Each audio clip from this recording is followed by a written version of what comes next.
Hello and welcome to the Deep Macro Future Finance Podcast. I'm Jeff Young, the CEO of Deep Macro. My guest today is John Ikenberry. He is the Albert G. Milbank Professor of Politics and International Affairs at Princeton. He's also the co-director of Princeton's Center for International Security Studies. John is the author of 8 books on international relations, nearly countless articles and reviews. He's the editor of many other books, and he's also served as a member of an advisory group at the State Department and on the Council of Foreign Relations Task Force on U.S.-European Relations, in other words, or otherwise known as the Kissinger-Summers Commission. His most recent book is A World Safe for Democracy: Liberal Internationalism and the Crises of Global Order, which actually I only have on Kindle right here. I don't have the hard copy, sorry, John. But I do want to discuss the issues that John raised in that book, especially with respect to current events. So John is at Oxford now, I believe. Is that correct? That's correct. Hi, Jeff. Great to be with you. I'm at Corpus Christi College on sabbatical, working on a new book. And okay. Yes, indeed. Thank you. Okay. Well, you wrote A World Safe for Democracy in 2020. So I guess maybe this is a preview of the new book, but is the world safe for democracy? Well, Jeff, that's a great question. I think the answer is it's not. I think we're in a very inhospitable world. If you have liberal democracy in your heart and want to see it survive and thrive, I think we're in a low tide, shall we say, both at home and abroad. And in some ways, that's what I had in mind when I wrote the book. I started the book giving a set of lectures actually at the University of Virginia in November 2016, right after the American election. And in many ways, looking at the new leadership coming to Washington, the Trump administration, I wanted to reflect back on the decades, indeed the centuries, in which the U.S. and other liberal democracies have lived from the 18th century onward, and how they have thrived, how they have risen and fallen, made great successes, lived through golden eras, but also, as perhaps today, have gone through crises and near-run moments where existential questions about living in open, free societies is something that looks like it's harder to sustain than we thought. So that's the inspiration for the book. And again, I try to take the long view, to look back over the centuries since the age of the democratic revolutions, to look at broad patterns and to try to draw insights for the current moment. Okay. In the book, you called the crisis of the liberal order a, quote, crisis of success, end quote. And I wondered if you could elaborate on what you mean by that. Yeah, in many ways, that's my way of being provocative, that the crisis today, and we'll, I'm sure, get into this, of the erosion of open rule-based order. I define liberal international order as an order organized around open exchange, loosely rule-based, and progressively oriented. That is to say, with social purposes, with the ambition for taking societies through platforms that are created for mutual gain, to take them to a more advanced, a better way of life. So the sense of moving in a progressive direction, and so that's where I start the book. But I try to suggest that it's a crisis of success in that the end of the Cold War, when we thought that the big questions were over with, that liberal democracy had won, the world was convinced of it, not just we who were the leaders and victors of the Cold War, but everybody else saw this as the way the future was going, that this is what modernity and what history is telling us. but that it didn't quite turn out that way. And a success in the sense that at the end of the Cold War, the global system, in some sense, overran its foundations. That when we look back at why did we get an open, rule-based, progressively oriented order in the golden years, the decades after World War II, it was not a global order. It was a club, in effect, of democracies. We called it the free world. And there were bargains, there were obligations, there were a suite of responsibilities and understandings that countries inside this order would get things from it: security, opportunities for trade, managing problems of interdependence, but also they would provide a kind of solidarity for it to function through hard times. With the end of the Cold War, a success by all measure, that club character broke down. It overran its boundaries, and more countries doing more things came into the order. There wasn't an alternative. Russia was enfeebled, and China had not yet begun its multi-decade, multi-digit growth. And so the club became, as I describe it in the book, a kind of shopping center where countries could come into the liberal order and do what they wanted in limited fashion. They just like going to a mall, you can go to one or two stores, but you don't have to buy into everything. And so the club character, which as a nerdy political scientist, I in the book describe as an order that's built on a kind of logic of conditionality, that there are requirements, there are entry barriers. That broke down. And so countries, not least and perhaps most, China was able to come in and gain great benefits. Some of those were mutually beneficial gains that China had and the Western states had at the same time. But in the end, it eroded the club character and the bargains, and it started to break down. And there are other reasons that we're going to get into, I'm sure, about why things have turned so sour.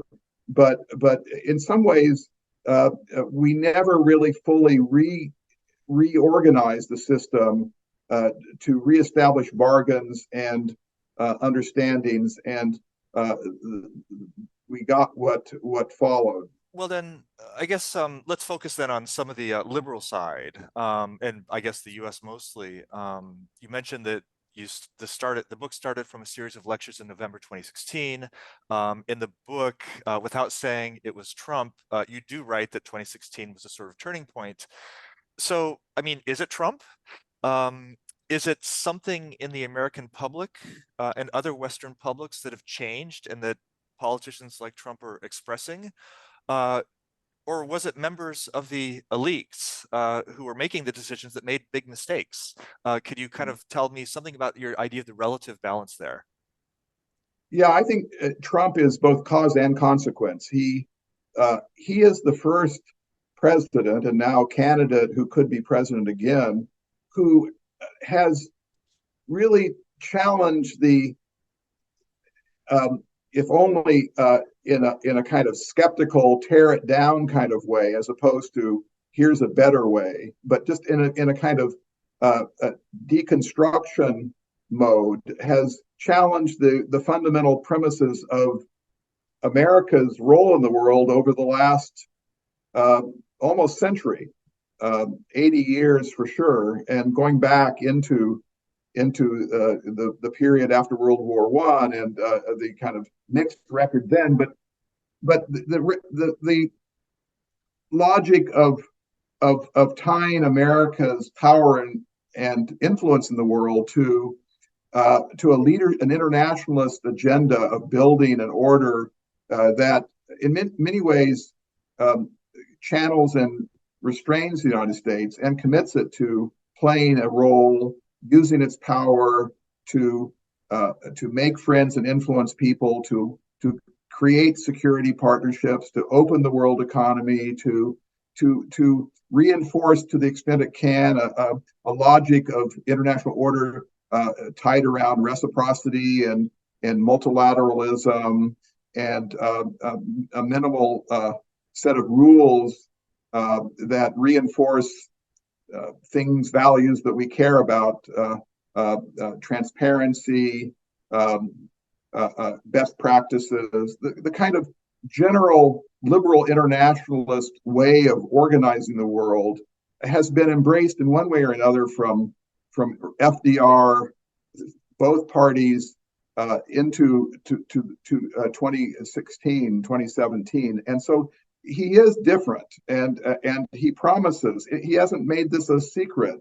He doesn't like NATO. He doesn't think that doing things with others in the world, particularly liberal democracies, is good for the United States. He's very transactional. What are the gains? What are the losses? So there is a kind of very myopic view, I think, in terms of assessing what brings about gains for the United States. But there you have it. And so I think he is unique, and I do think when he leaves the scene, it will be very hard for a neo-Trumpian to do what he's done in terms of galvanizing this kind of energy in this particular, I'll say, illiberal direction. Okay. But he is, to answer your question, not just a singular actor in history. However, in a strange way, however brilliantly he goes about it, and he does it in a way that, as I said, I don't think he can be replicated very easily in American political culture. But there is a deeper dissatisfaction. I think there is a culture war. There are economic dislocations and stagnation and dislocations that make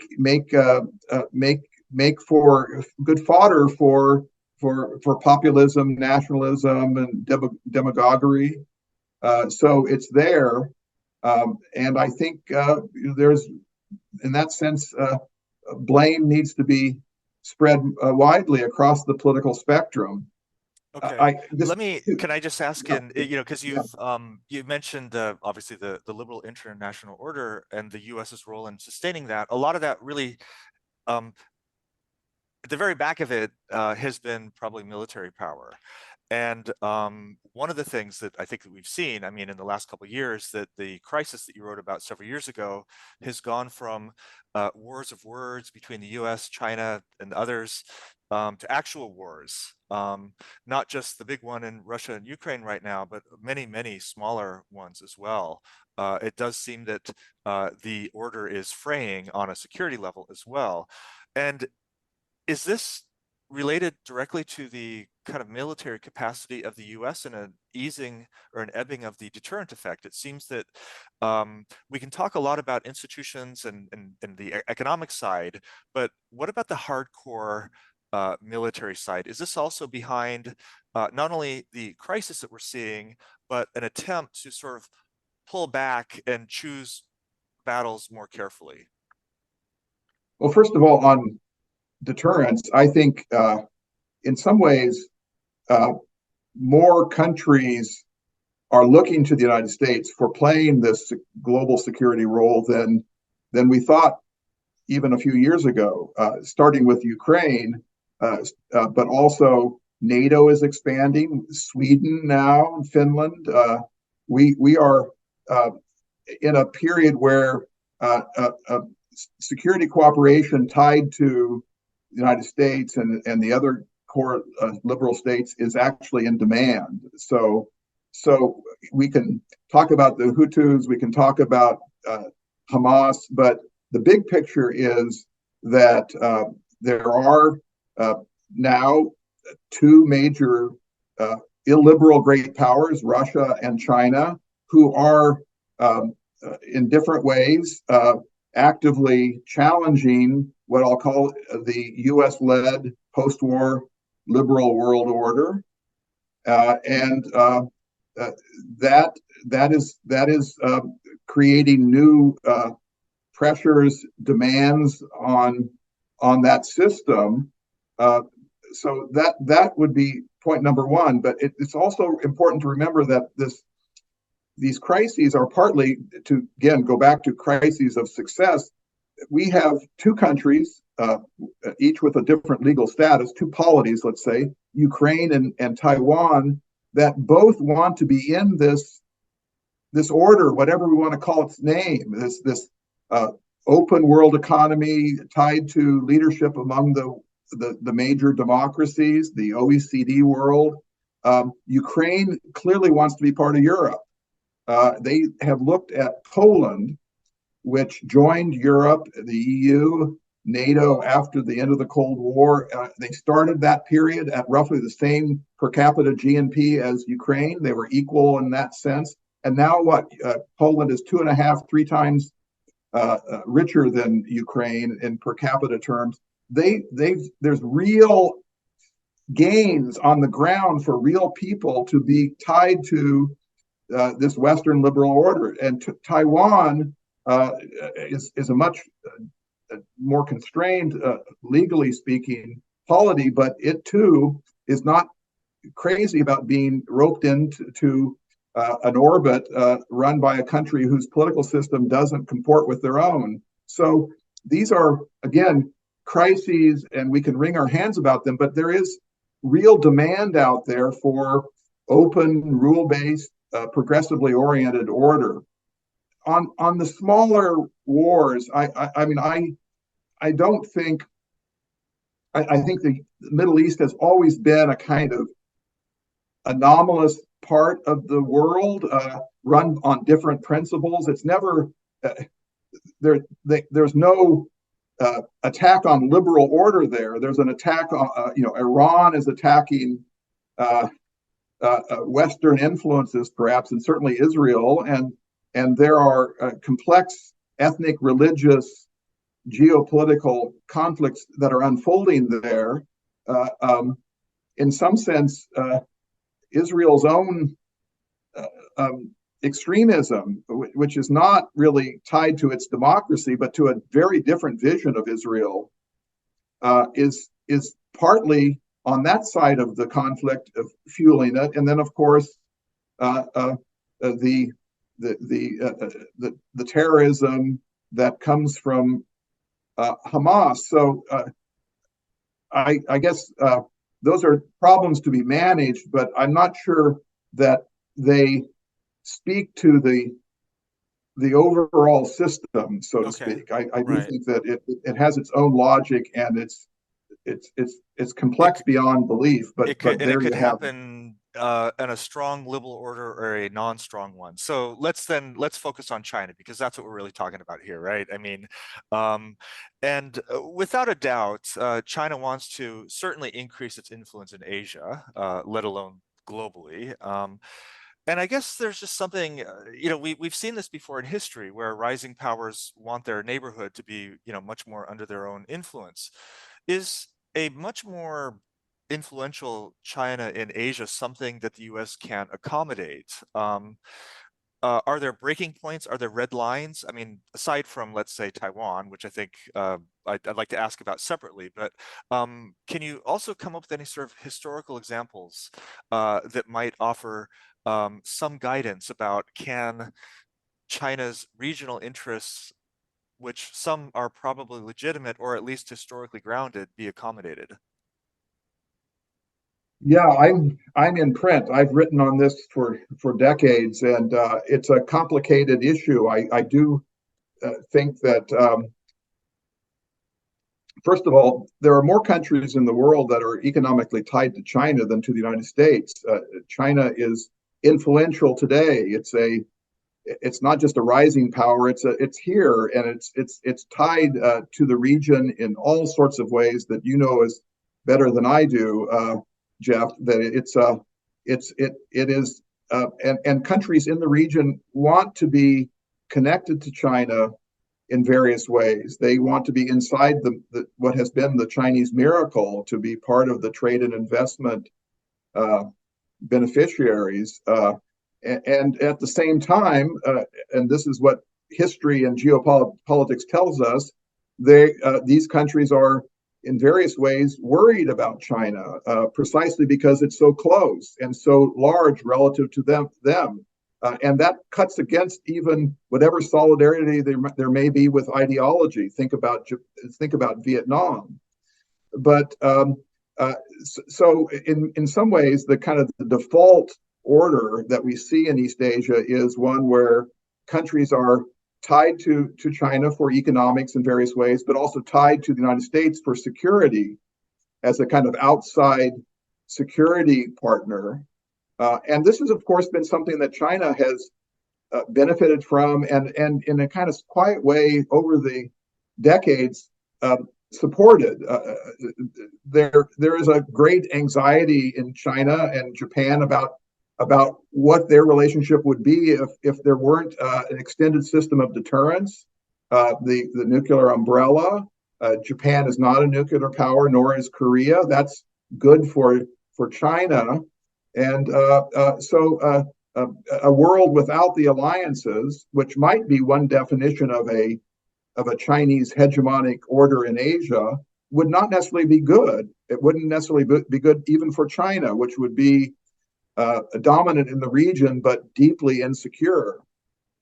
So I think we're all kind of trying to envisage a more complex order where at least a dual hegemonic order, one order economics for the dragon and security for the eagle, but and countries are the interesting thing about it is that there's a lot of agency in the region. Countries, Singapore, where I travel to, and certainly Japan and Korea, where I travel even more, these are countries that are actively thinking about the future, and they will decide. It won't be decided in Beijing or in Washington what the region looks like. It will be, who do you want to work with? Who's offering public goods? Who wants to find mutually beneficial frameworks for managing the problems of interdependence? So I think we're in for decades of competition between the U.S. and China, but there are restraints and incentives for looking for equilibrium points. And decades, I think everybody could live with decades of competition. Where it gets dicey is do we have that much time? And I don't know if you have anything particular to say about Taiwan, because that's look, it's been identified by everybody as a potential flashpoint.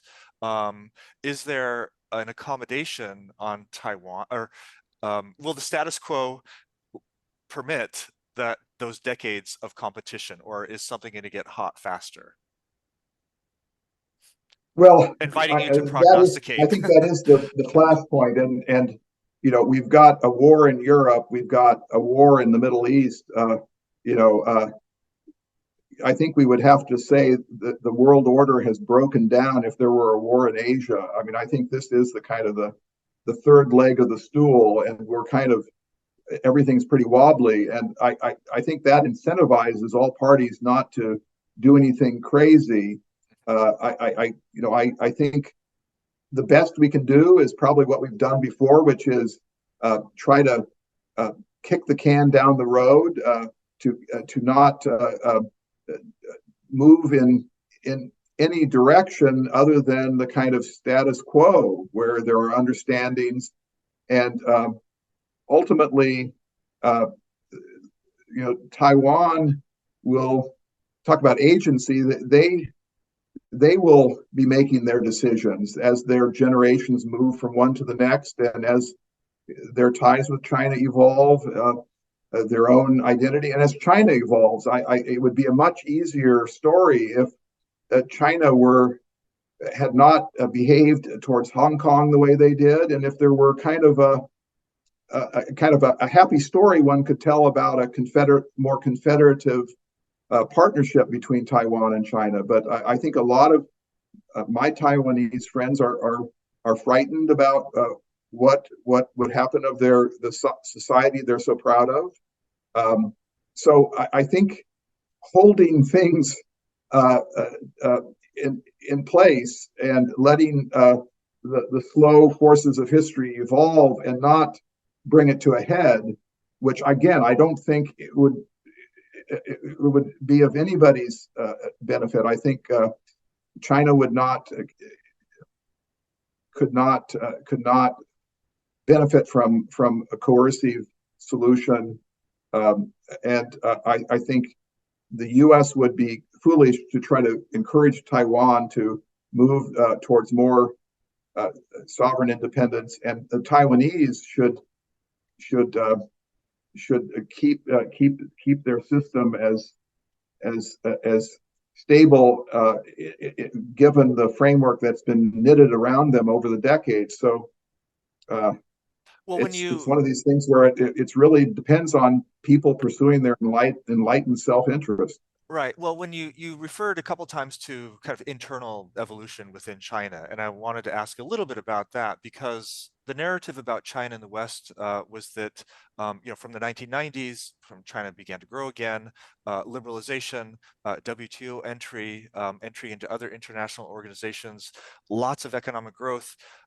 This would help China become more democratic. But especially since under the current leadership, that's over, and that then that's been demonstrated by Hong Kong and some other things.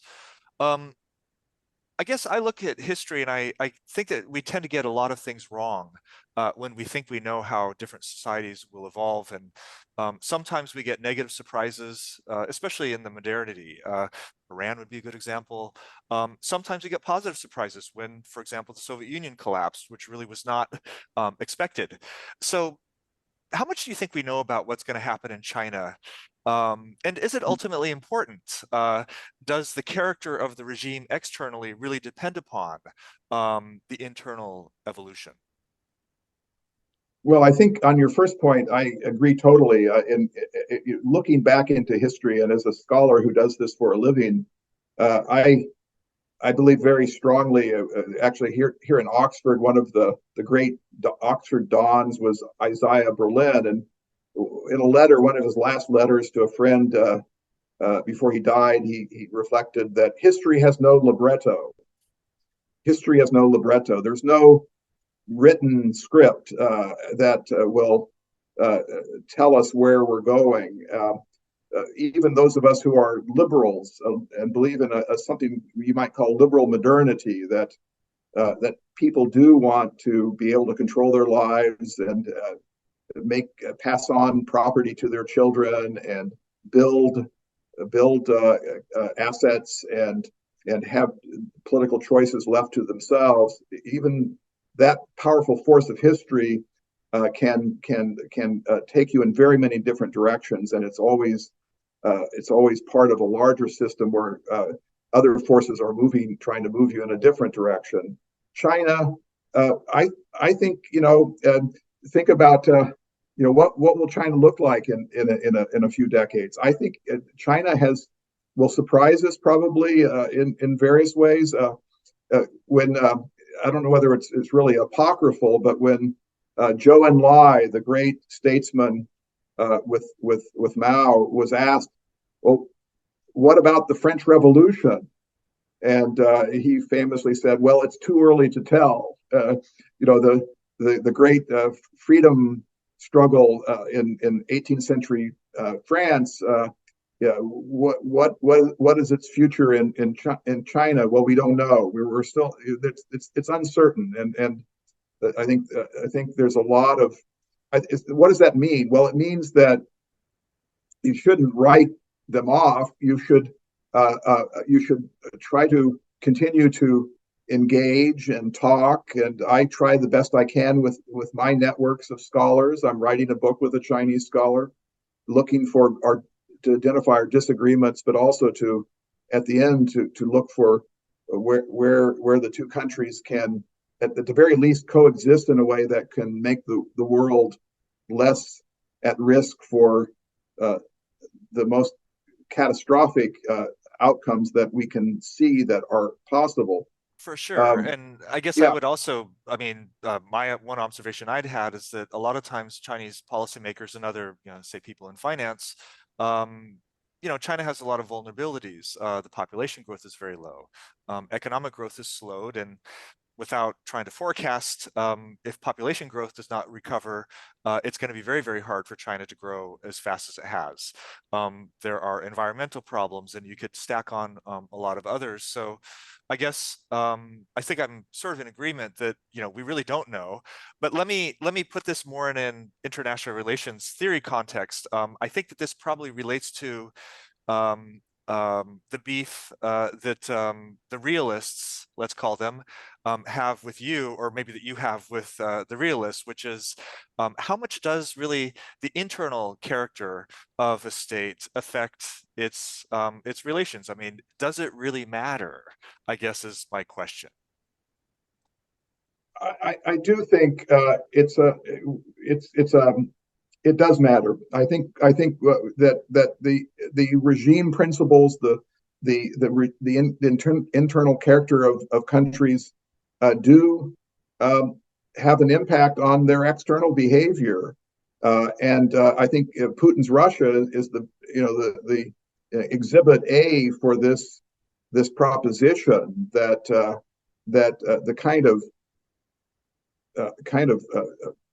state that Putin has built is in many ways not just enables the kind of aggression that we see in Ukraine, but more generally the kind of uh, mobilized hostility to the outside world that is unfolding in Moscow. So I think that it's always a mixture of structural constraints that the realists talk about. Power matters, but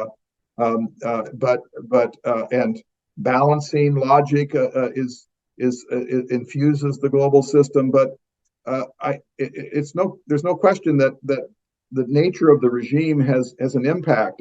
In the American case, the United States has has found itself, um, because of its regime, um, playing a role in the world that, in many ways, is a step beyond the old realist imperial European great power politics. There has been from the very beginning, from the founding in the United States, a set of regime principles that has made it imperfectly, nonetheless, eager to affiliate with other countries that are liberal democratic to support those countries struggling to be free. That comes from not a power logic, but a vision of who you are and where you want the world to go. So I think that I think that some people call that idealism, but it is a very a profound impulse that is there in the modern world, and it moves in both directions. And yeah, It can make us less well off, but it can also inspire and bring countries closer to a kind of um, open, cooperative system. and I mean, to follow up on that, it's the old kind of phrase about Coca-Cola. I mean, it's a form of cultural, I think other people would say soft power. And I think you're kind of referring to that, but, and that I think was, pretty important in the post-war area of making people think, hey, there is a middle class outcome for us, and we can all have Coca-Cola and a nice washing machine and things like this. But today, if I were a non-liberal leader speaking to my public, or trying to assemble some sort of anti-liberal coalition among different countries, I would make a couple arguments about how liberalism is today. The first is that there's social disorder, and decay within the liberal democracies. The second is that they have a lack of a higher purpose. Um, Materialism is good, but I think that there's a lot of critics here, here meaning in the West, that feel that one thing that liberalism lacks is a motivating purpose and principle. And then I would get back to the third one is that, well, maybe because of these, they have really weakened militarily. Um, so I wonder, is this part of the appeal? In other words, if soft power was one reason why uh, liberalism spread after the war, um, is the cultural side kind of going the reverse now? Do you feel that that's important? Well, I do think that liberal democracy is not in the United States does not look very attractive, and it has weakened America's influence and appeal. Why would we want to be like them? I mean, whether it's guns or whether it's the kind of polarization and the kind of intolerance, the kind of growing, in some ways, what Trump represents, kind of uh, anger at immigrants, uh, um, kind of a soft racism. Minorities are disrespected. The kind of ugliness that is a side of that is emerging out of this period of trouble in America. Uh, uh, it's not good for the American brand, and if that's the critique, then I agree with that. On the other hand, uh, there's an extraordinary, deeper kind of uh, uh, uh, uh, uh, attraction that I think the United States has that countries like China doesn't, and I think it has to do more with society, with the openness of society. It's the kind of it's the capitalism, it's the civil society, it's the despite the efforts to cut down on immigration, it's an immigrant society, and it's the education system that is the envy of the world. What I have I have heard so many sort of anti-American rants in different parts of the world, and it's kind of ironic. And I'm thinking of one case, a Singaporean public intellectual who had all the worst things to say about the United States. And then after the talk, I asked him about his children. One goes to Yale, and the other one goes to Carnegie Mellon. Uh, so it's kind of Yankee go home, but take me with you. So there's a lot of hypocrisy, and there's a lot of kind of posturing. Sometimes anti-Americanism is good politics, but not necessarily good economics or even good life choices. So it's a on balance, I would bet on the United States. Uh, for me, the alternative to a kind of U.S. and liberal dominated world is not a China dominated world. It's a kind of world without any center that's kind of chaotic and decentralized and without a kind of organizing principle or set of institutions. So for me that means that the rivals to the United States are not other great powers. It's a more decomposed system that should at the end of the day create incentives for countries to work with the United States to create some kind of collective system that rehabilitates the core principles that we've been talking about. Whether that happens, it's hard to know, but that would be my structural logic that would tell me that's where we'd likely go. Right. Okay. So then, just kind of a couple final things, and I wanted to return to your concept of China being partly in and partly out of the system. Um, I mean, can we have non-liberal states within the liberal system at all? I guess that's the ultimate question. And if the answer is yes, what are we doing wrong? How do you make that work? That's a great question, Jeff, and I tend to answer it by saying that the world order that we live in is really multi-layered. There's at the deepest level, I would say we live in a Westphalian world order, which is enshrined in the United Nations and state sovereignty, and a world of 200 units tied to sovereign equality is this deepest level, and China is as much in that as not, and indeed a champion of it. Above that are slightly more complicated and narrower drawn orders. The OECD world would be an example of a very sprawling, wide order that is tied to open political economies. And that's something smaller than the Westphalian order. And then on top of that would be, the G7 or the Democratic State Coalition, which China can't be part of. The G20, yes, but at the end of the day, we live in a world where it's not possible for China to be out of the system, in the sense that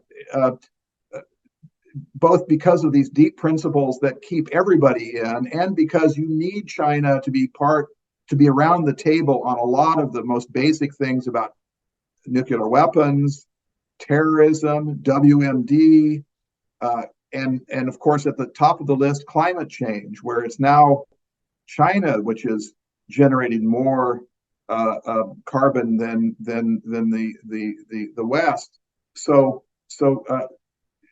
part of the world, this deeper part where it's really multilateralism, the terms of membership are you a sovereign state, and can you make commitments that you can follow through on?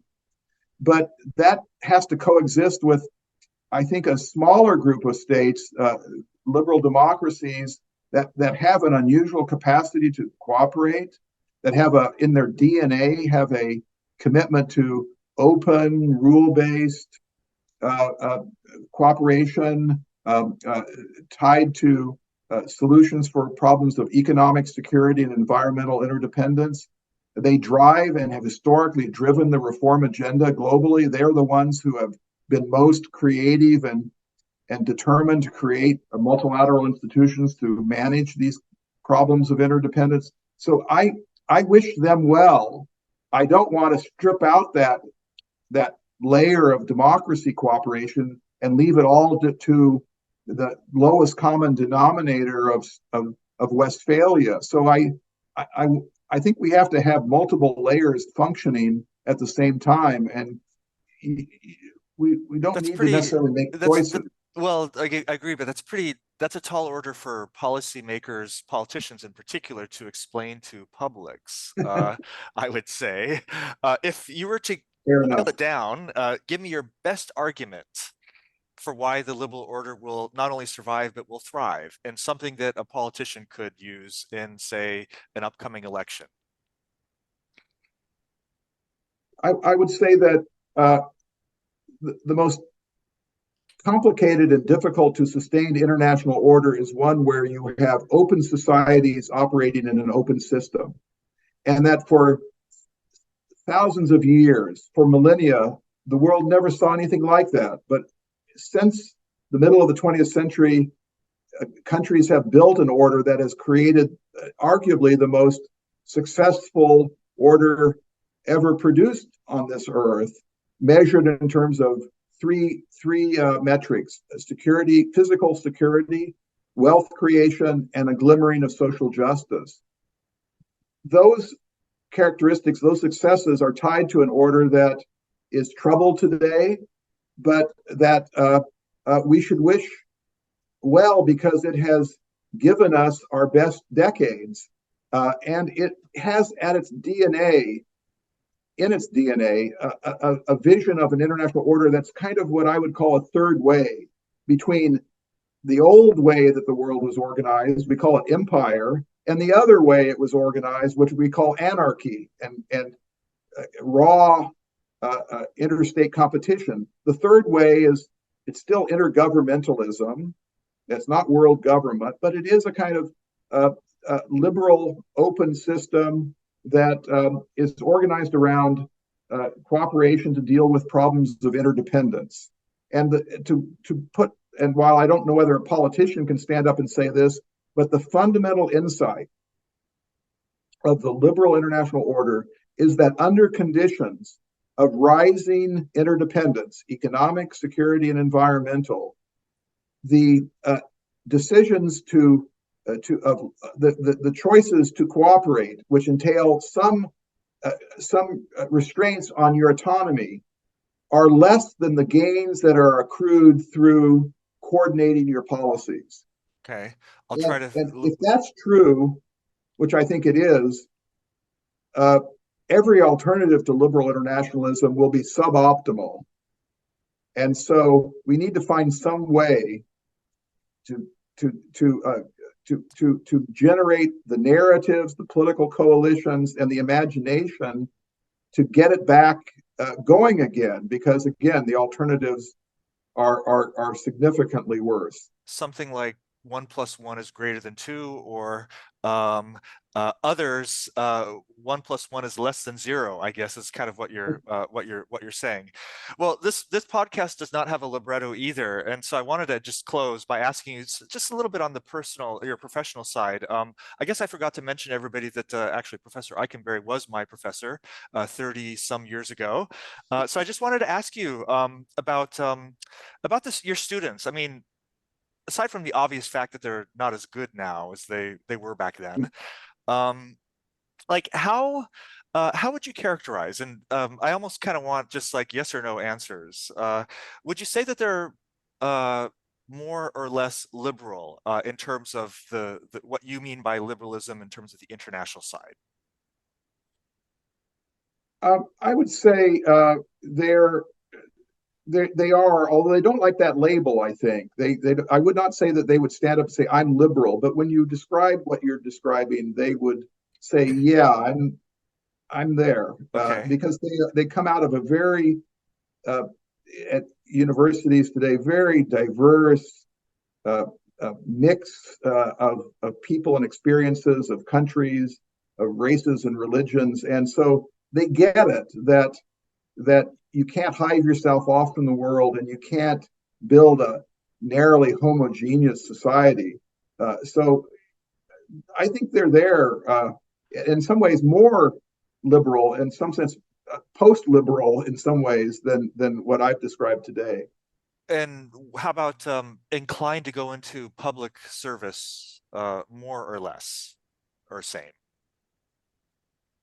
I can't answer that question very well because I get a self-selected group. They come to Princeton, certainly Right. at the beloved school that you went to. They were attracted to what we called the Woodrow Wilson School because we train people for public service. That's Right. our motto. And so I get students who want that. But I think there's a lot. I think in some ways it has changed. I think it's not so much government service, or I want to join the federal service or the diplomatic service, but I want to have some public facing role in my life, whether it's a nonprofit, or to if you're working for a company, you have some outlet in the nonprofit world. So it's a kind of more hybrid kind of mentality, perhaps, than in the past. Okay. Well, great. Okay. Well, John, thank you very much for your time. It was a really great discussion. Thanks very much. Thanks, Jeff. Great to be here. Is for informational purposes only. You should not construe any such information or other material as legal, tax, investment, financial, or other advice. Nothing contained in this material constitutes a solicitation, recommendation, endorsement, or offer by Deep Macro Incorporated or any third-party service provider to buy or sell any securities or other financial instruments in this or in any other jurisdiction in which such solicitation or offer would be unlawful under the securities laws of such jurisdiction. All content is information of a general nature and does not address the circumstances of any particular individual or entity. None of the information constitutes professional and/or financial advice, nor does any of the information constitute a comprehensive or complete statement of the matters discussed or the law relating thereto. There are risks associated with investing. Loss of principal is possible. Some high-risk investments may use leverage, which will accentuate gains and losses of securities or firms. Past investment performance is not a guarantee or predictor of future investment performance.